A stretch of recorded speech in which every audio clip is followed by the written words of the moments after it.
quickly. I'm waiting.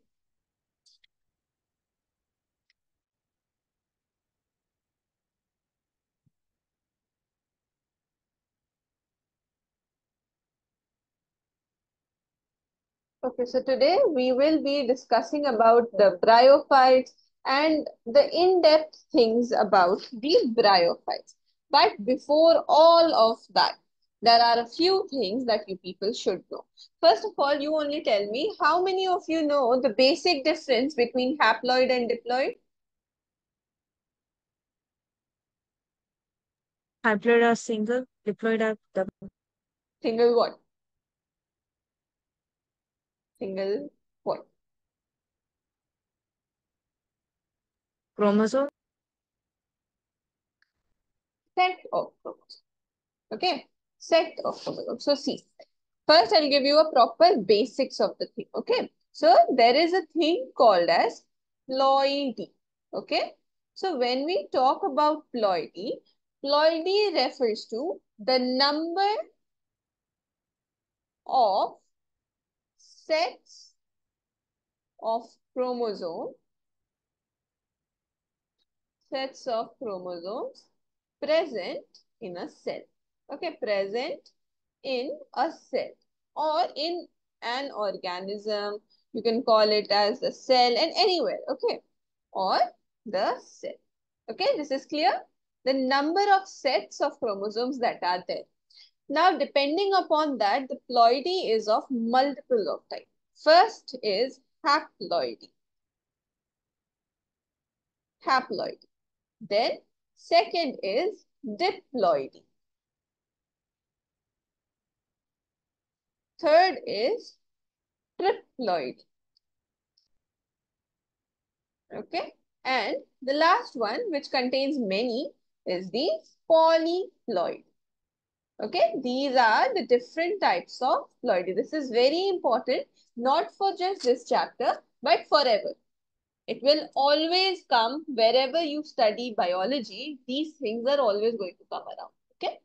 So now, when we talk about these ploidy levels, so when we talk about haploidy, it means that one set of chromosome. Okay. So one set of chromosome is present. And the second thing is that these organisms, they are called as haploid and they are represented by small n. Okay. So many a times we do not write these many things. We just write a small n to denote the fact that that cell or that organism is haploid. Clear to everyone? Yeah, ma'am. Okay. The second case is diploidy. Now, di or d or bi is for two, right? So, now here, two sets of chromosomes are going to be there. Two sets of chromosomes. Okay. So, these organisms, they are called as diploid and diploid situation is represented with the help of 2n. Okay.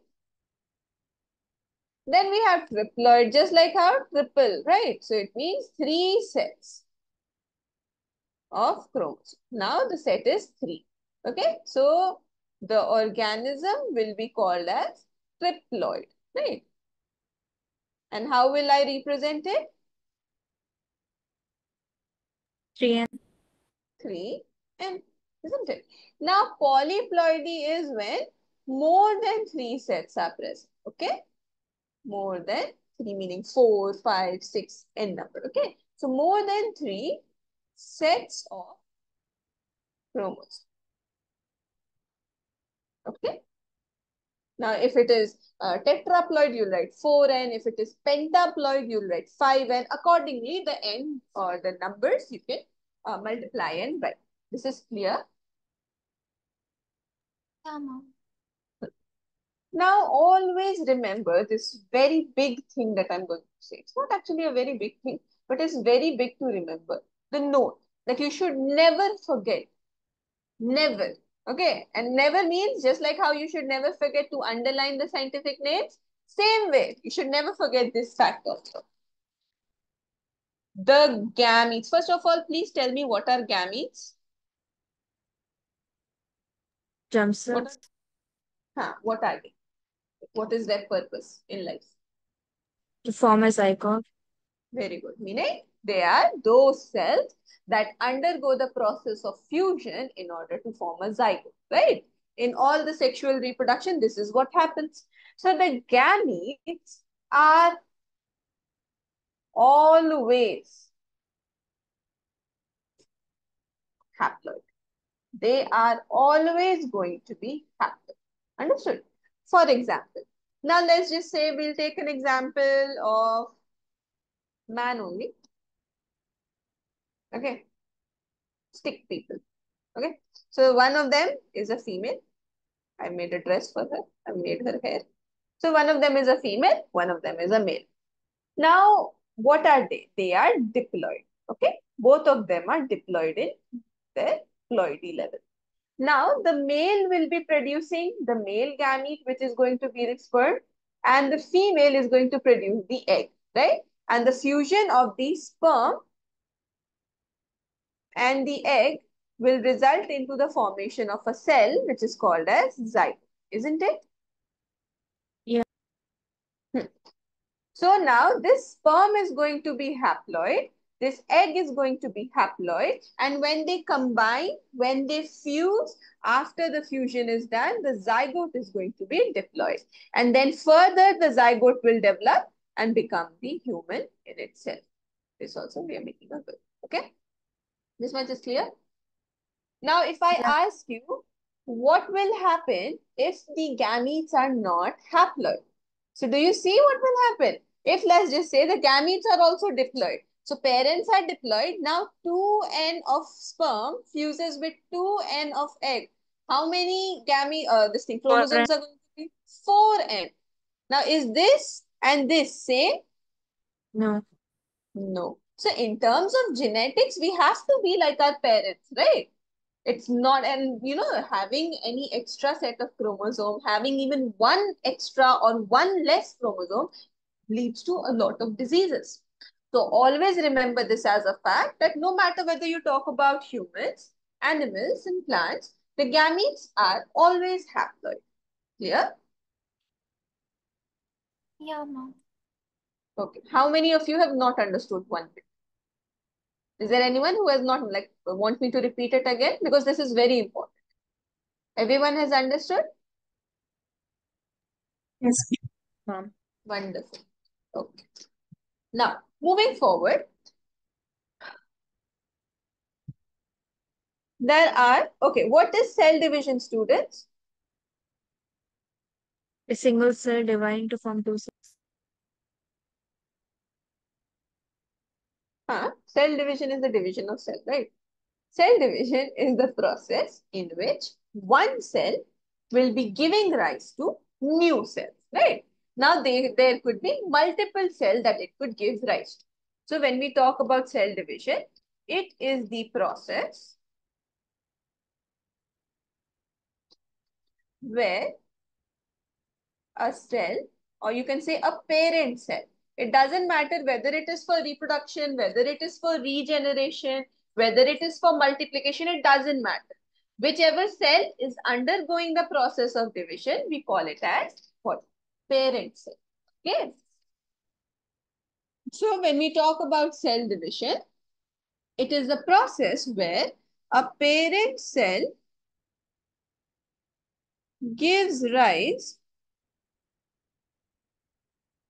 to the daughter cells. Okay, meaning the cells that will be formed as a result of division, they will be called as daughter cells. But it doesn't necessarily mean that those are female cells. Understood? It's just a name that has been given. So they will be called as the daughter cells. Clear, students? Yeah. Yeah, mom. Hmm. Now, when we talk about the cell division, it is of two types. You people have studied this also. What are the two types of division? Meiosis and mitosis. Yep. It is mitosis and meiosis. Okay.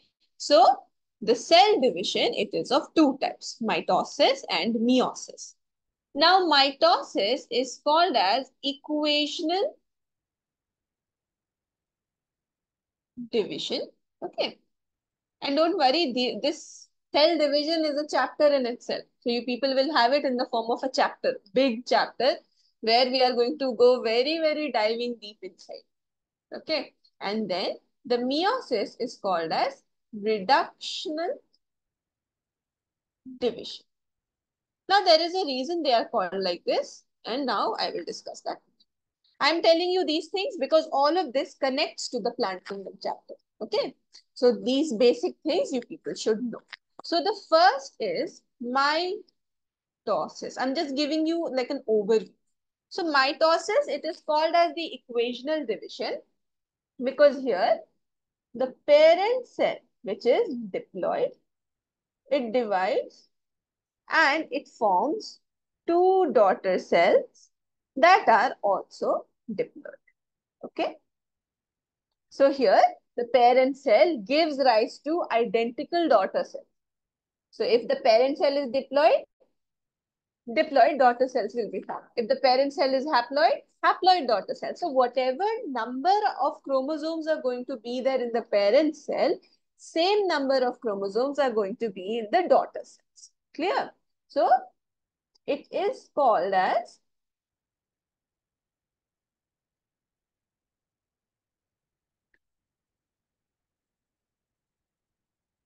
equational division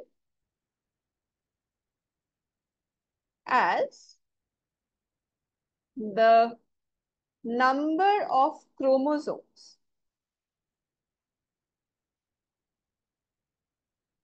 are same in the parent and the daughter cells. Is this clear, students? Yeah. Yeah, ma'am. Any doubts? No, ma'am. Very good.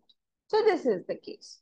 Okay, and it's never going to change. And remember that mostly whenever we need the number of cells to increase in any area, in our body also, whenever there is a need to increase the number of cells, then mitosis only happens. Okay, so that's the case.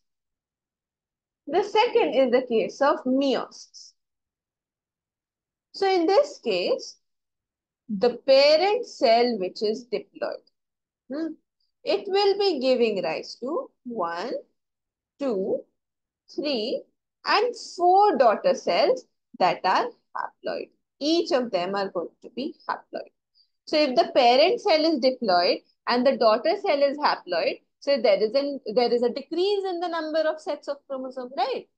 So here, whatever number of chromosomes are going to be in the parent cell, half of the number of chromosomes are going to be in the daughter cells.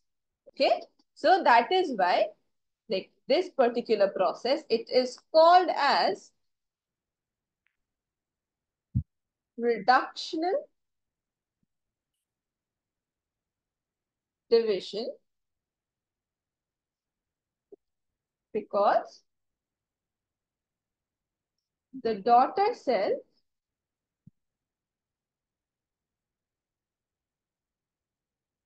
have how many? Half the number of chromosomes.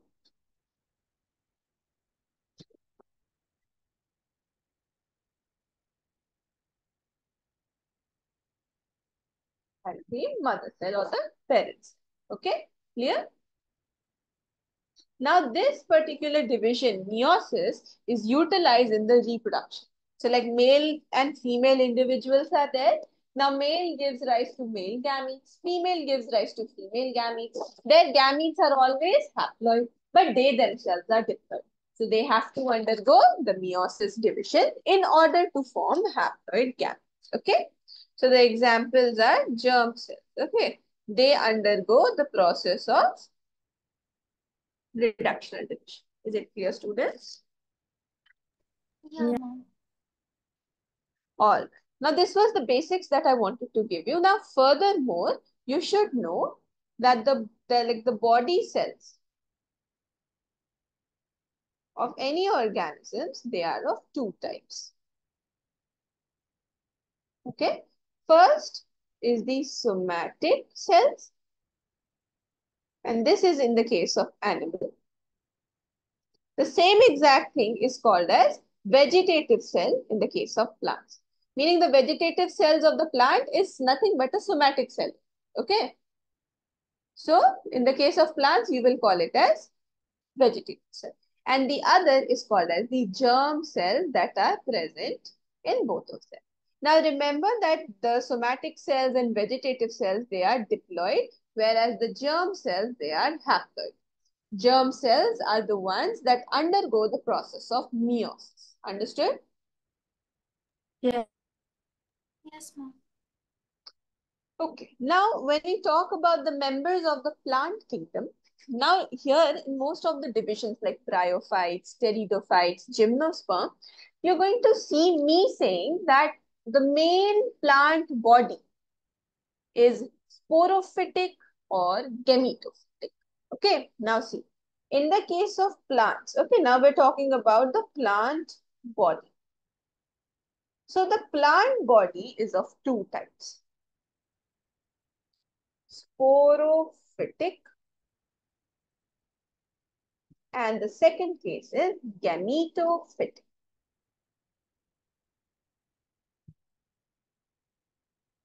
Now, sporophytic, if just by the name only, what do you think this body produces? Sporophytic. Spores. Spores. Spores.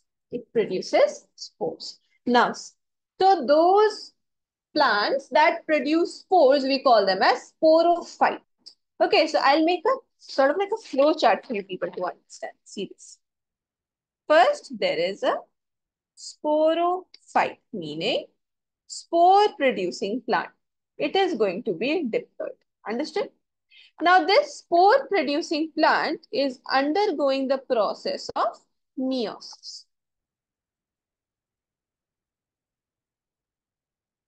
It will undergo the process of meiosis and thereby form a lot of spores. First, I should have written and then drawn. So, it will make spores. Okay. What will be the ploidy of the spore, students? Haploid. Haploid. Everyone agrees? Yes, Yeah. Humaira, can you tell me why is it haploid?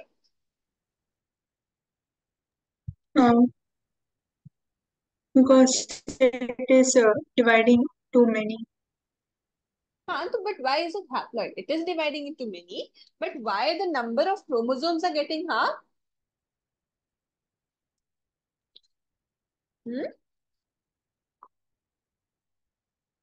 Sanidhi, you tell me. Ma'am, can you repeat the question? I didn't The hear. question is, why are the spores haploid? Ma'am, why are the spores? Haploid, haploid. What is the reason for the spores being haploid?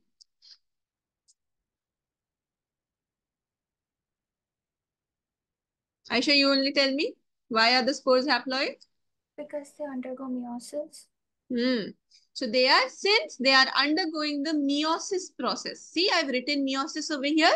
So since they are undergoing meiosis, so in the case of meiosis, half the number of chromosomes are given to the daughter cells. So here the spores are going to be haploid. Is it clear to everyone? Now is it clear to both of you students, Sanidhi and Humaira? Yes. Is it definitely clear? Clear? Not clear. Understood? Okay. Now see, furthermore, when these spores, see, spores have a property to germinate, right? So when these spores are going to germinate, meaning they will give rise to the plant body. So which type of plant body are they going to give rise to? They're going to give rise to gametophytic plant. Diploid. Okay.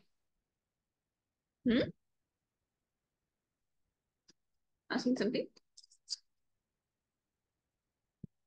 No? Okay. So it is going to give rise to the gametophyte. Now this gametophyte is going to be haploid. Okay, because the spores are haploid, it's just that the spores, let's just say, the spores were liberated and they landed somewhere. Now here only they germinated. So no division, nothing is happening. So the gametophyte that they are going to give rise to, it's going to be haploid, just like the spores were. Clear? Yeah. This is Yeah, clear? ma'am. Okay. Now, can you tell me if the name is gametophyte, what will it make? Gamete. Gamete. Gametes, right? So it will undergo the process of gametogenesis, that is formation of gametes. So it will undergo the process of gametogenesis and thereby give rise to the gametes. Now you know that gametes are of two types, right? There is the male gamete and there is the female gamete. Now when these two male and female gametes, when they are going to fuse, they are going to give rise to the diploid sporophyte. Is it clear? They're going to be haploid each, and when they fuse, they're going to make the diploid sporophyte. So is this cycle clear to everyone? Yeah. Shall I repeat it once more? Yes, ma'am. Okay. See, sporophytic plant body and gametophytic plant body. These are the two types of plant bodies that exist. Some plants have the major body as sporophyte, some has gametophyte. But they have all these stages. It's not that if it is sporophyte, they'll not have any other thing. No. The main plant body, if let's just say, it's like the sporophyte is there. What is the meaning of sporophyte? The spore producing plant body. Okay. Now it produces spores. So what happens is that the sporophyte, which is diploid in nature, meaning it has two sets of chromosomes. So it undergoes the process of meiosis and it forms the haploid spores. Now, these haploid spores, when they are going to germinate, they are going to form the gametophyte. Germination is like basically they're going to, come out and, become the organism. So when these spores are going to germinate, they're going to form the gametophytic plant body.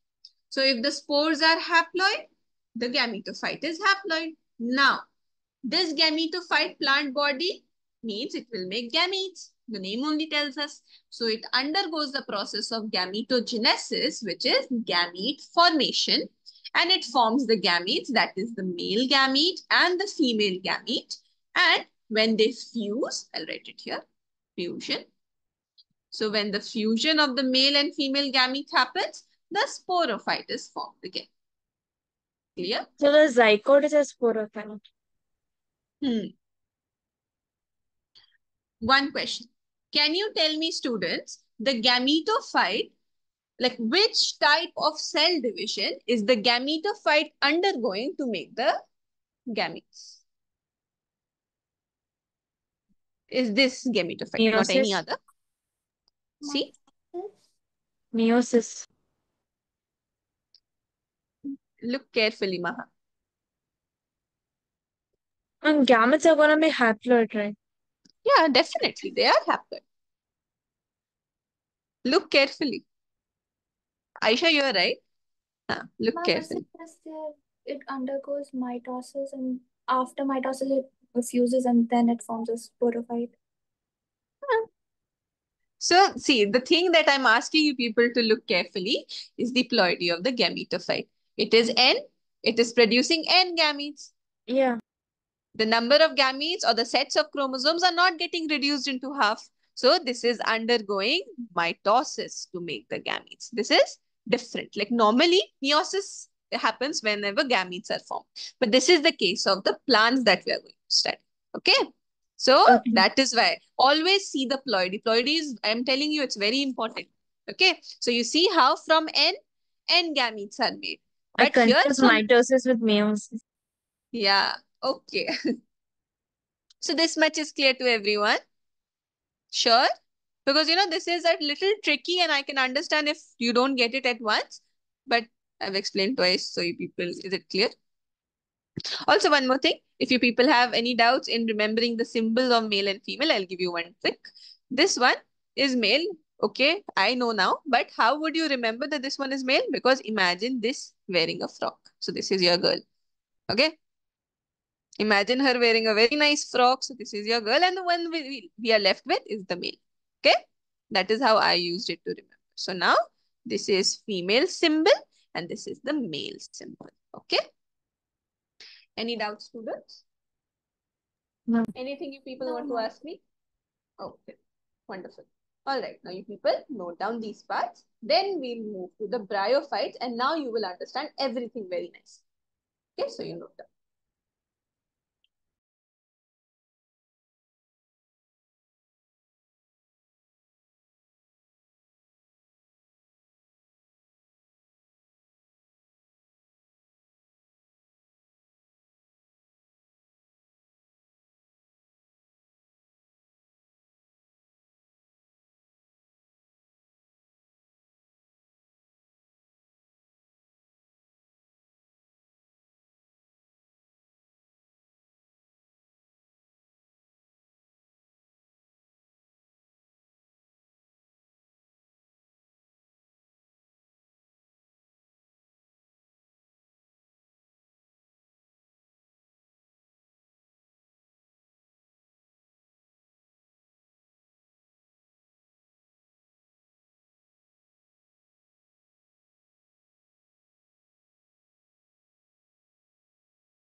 Done.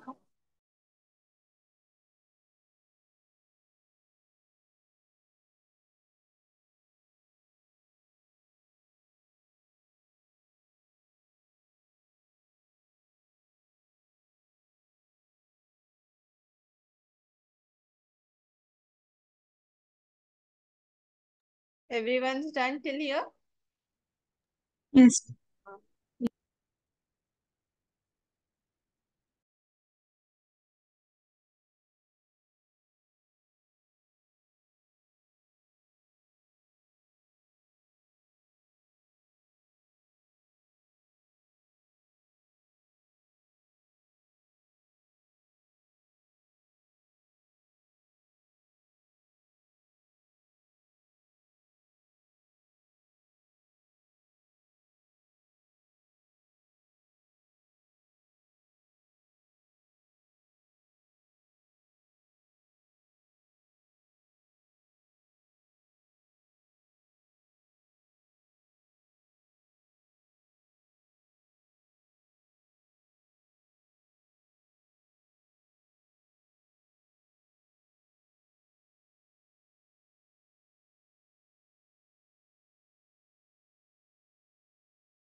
Done, ma.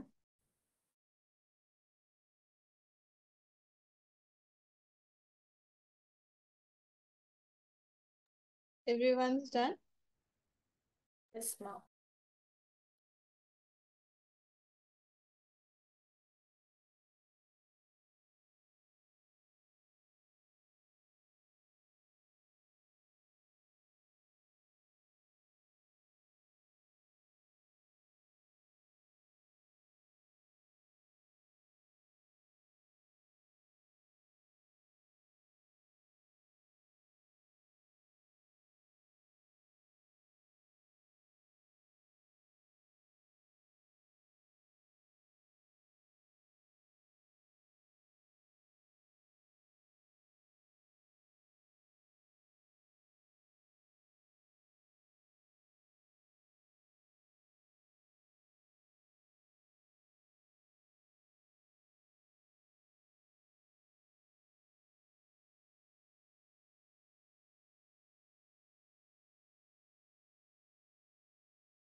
Done, mom.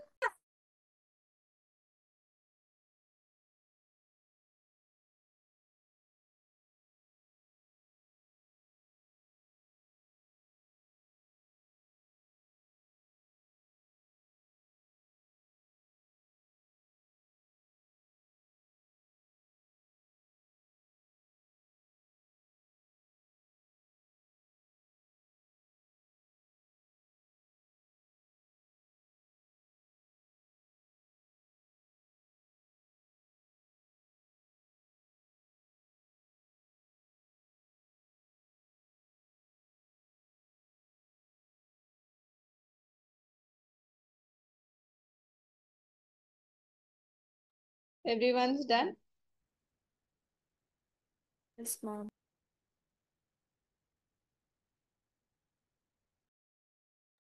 Maha and Humera, you people are also done? Yes, ma'am.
Done, mom.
Everyone's done?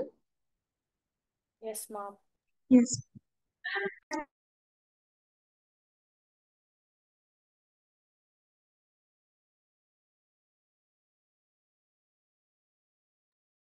Mom, all the cells except the germ cells in the plant and animal body are somatic cells? Yes. All the cells, like the cells of the leaf, root, stem, in our body, like hands, legs, all of these. But only the reproductive parts are called as the germ cell. I mean, reproductive cells, not parts, reproductive cells. Okay, mom.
I'm done.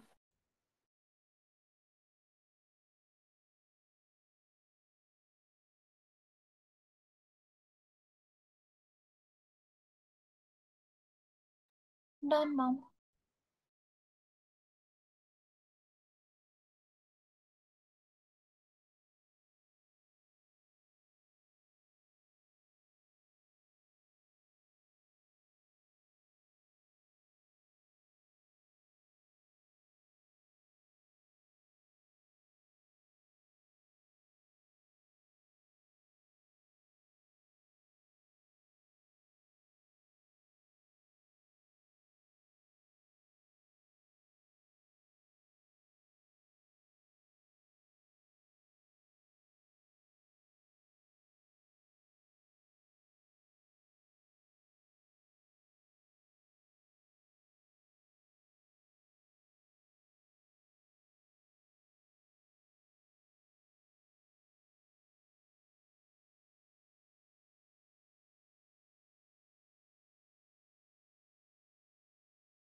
Done, mom.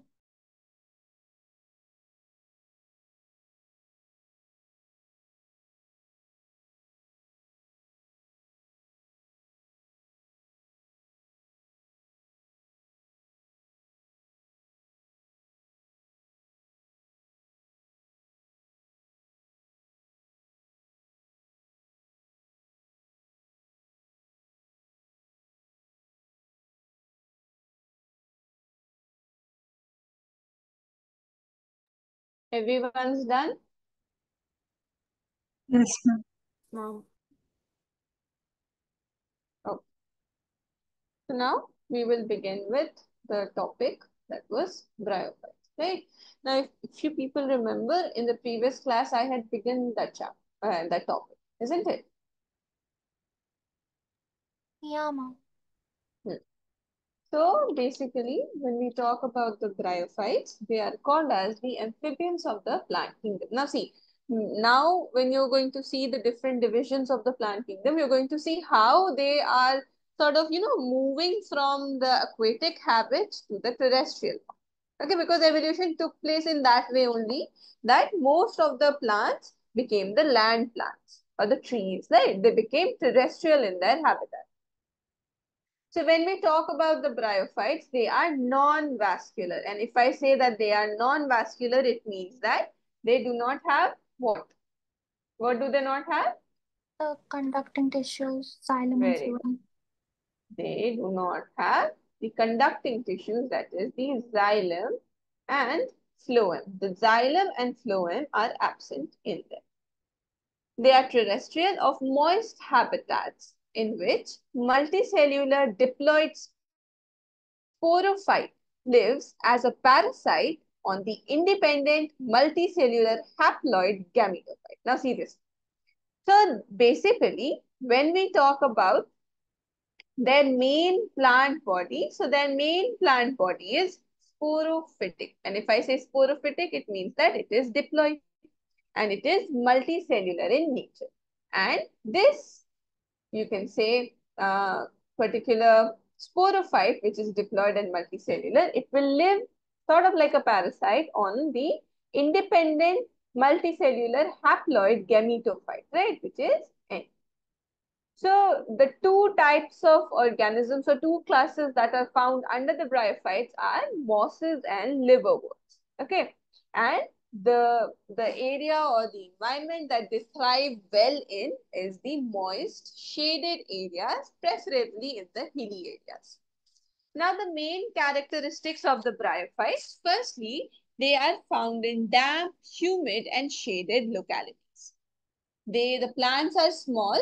They seldom attain great length or height. So they are short-heighted plants or average, you can say average heighted plants.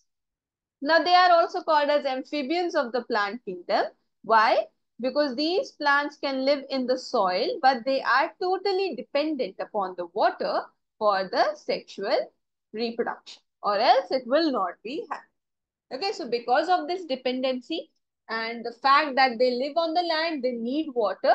So that is why they're called as the amphibians of the plant kingdom. You people remember the meaning of amphibians? Yeah, ma'am. Yeah. Yeah, they have a dual mode, right? They can live on land and live in water as well.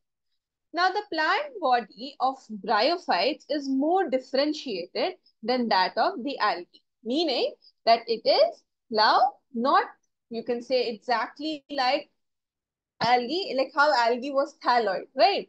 No root, stems or leaves were like there in the algal body. Now, whereas when we talk about the plant body of the bryophyte, it is more differentiated. You can see more parts, but again, true root, stem and leaves would not be present. Okay, so the main plant body is thallus-like and it may be prostrate or erect, meaning it will be upright, not pressed to the ground, lying on the ground. No, it will stay upright from the ground. They lack true roots, stems or leaves, but they have root-like structure, leaf-like structure, stem-like structure. So when we talk about their root-like structure, that is called as the rhizoids. So instead of calling it as root, because it's not root, it is a root-like structure. Now these rhizoids, in terms of the number of cells, they could be unicellular or they could be multicellular. That depends from organism to organism. Now, when we talk about their vascular tissues, they are non-vascular or avascular, meaning they do not have the xylem and the phloem present in them. Now, mostly, the main phase of their life is a free-living gametophyte. The main, okay, the one that they are present. So, if you see this particular cycle that I drew, so in their case, the gametophyte will be the major one, so you can put it at the top. Okay, so the main plant body is gametophytic, which is independent and haploid. Okay, it is independent and haploid, whereas the sporophyte is born on the gametophyte, meaning it is present on top of the gametophyte. So gametophyte is the haploid stage of the plant that generates gamete by the process of mitosis. Now see, all of you already know this. And that is why we call it as gametophyte, because it is a gamete producing body. Now, when we talk about the gametophyte of bryophytes, so because you know that the gametes, they are made in the sex organs, right? The male sex organ, the female sex organ, they will be giving rise to the male and the female gametes. So when we talk about the bryophyte, so it has multicellular sex organs present. The male sex organ is called as antheridium, whereas the female sex organ is flask-shaped and it is called as archegonia. So the male gamete that will be synthesized are called as antherozoids. Now they have a name for it. So antheridium is surrounded by a sterile jacket. Jacket means again number of cells that surround them, okay, as a protective layer. And this antheridium makes or gives rise to the two biflagellated antherozoids. Biflagellated means they have two flagella present and they are motile male gametes. So this is about the male reproductive organ or the male sex organ of the bryophytes. Further, the archegonium, which is the female sex organ of the bryophytes. So this is flask shape and it has certain parts, tubular neck and a venter that is swollen. And the female sex organ, it is also surrounded by a jacket. So it is jacketed. And what it makes the egg. So see here, this picture, the first picture that you see, this is the antherozoid. This is what the antherozoids look like. And these antherozoids, they give rise to the, not antherozoid, this is antheridium, the male sex organ.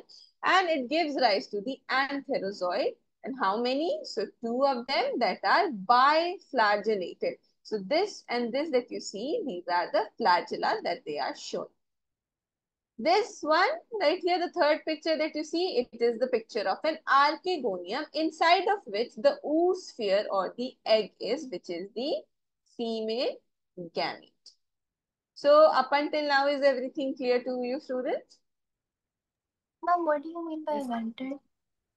Venter. See, venter is this swollen cavity inside which the egg is present. Like here only the mitotic division would happen, thereby giving rise to the egg. Okay. It's like a Ma'am, but part. in the text it was written that venter is also present in the antheridium.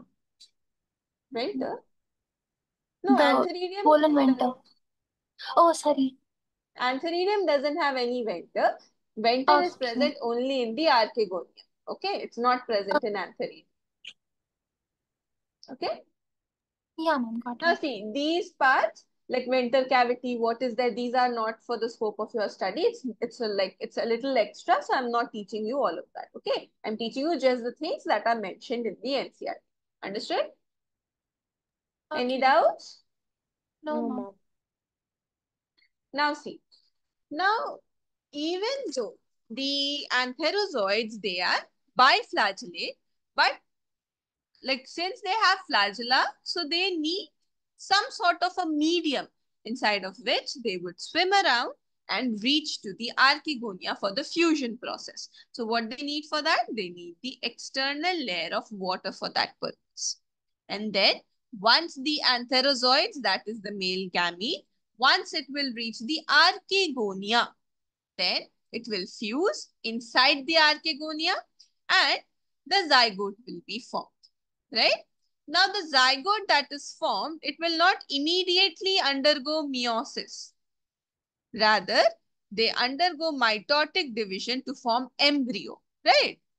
And it forms the sporophyte, meaning after the zygote is formed, the zygote is going to give rise to the sporophyte, which is a diploid situation. And then further, now it's not that the zygote is formed and the reproduction is over. No, the sporophyte is not free living, but now from the zygote, the sporophyte is formed. Now this sporophyte is not going to become, separate. It's going to stay attached to the main plant body, that was the gametophyte. Now why is it attaching over there? So that it could get the nourishment, so that it could get all the necessary nutrients. Understood? Yeah, mom. Mom, Yeah. can you Anything that explain is again? confusing? Huh? Can you explain again? See, basically, what is happening? Up until the zygote formation, everyone has understood everything. Yeah. So the biflagellated antherozoids are there, which will have to reach the archegonia in order for the fusion to occur. For that, they require the external layer of water. This is their dependence on water. Now, once they reach the archegonia, the antherozoids and the egg cell are going to fuse inside the archegonia. Now, as a fusion of the male and female gametes, the zygote is made. Now, this zygote, instead of making an embryo, it will undergo further division to form the diploid sporophyte, which is the next type of plant body that they have. Okay, so they are going to form the sporophyte. Now, this sporophyte, like for example, normally we imagine zygote is formed, zygote will give rise to the sporophyte, but here the sporophyte is not separate. It is going to stay attached onto the gametophyte only, so that it can get nourishment from there. Is it clear? Yeah, mom, thank you. Is it clear to everyone, students? Yes. Yes, mom. Does anyone have any doubts? Anything you want to ask? No, mom. Okay. So now you people note down. Wait, I'll mark the points that you don't have to note down. It's not necessary for you. So I'll mark it with red. You don't write down. I lost the notes for Plant Kingdom. That is why I'm using this. Don't worry. I'll make the proper your level notes. Okay. I don't know what happened. It got deleted today by me only. And now I can't recover it. So bear with me. This part you don't have to write.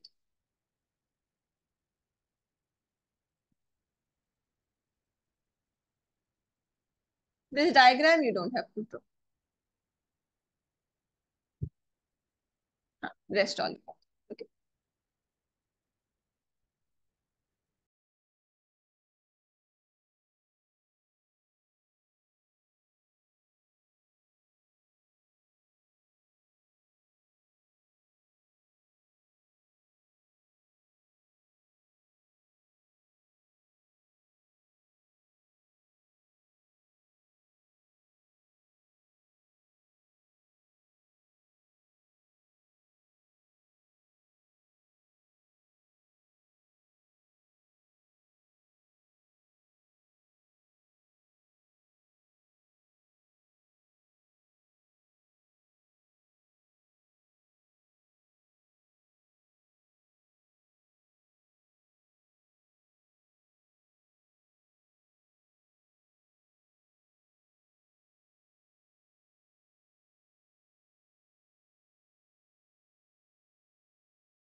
Done, ma'am.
Done, ma'am. Everyone's done till here? Shall I scroll down, students? Yeah, ma'am.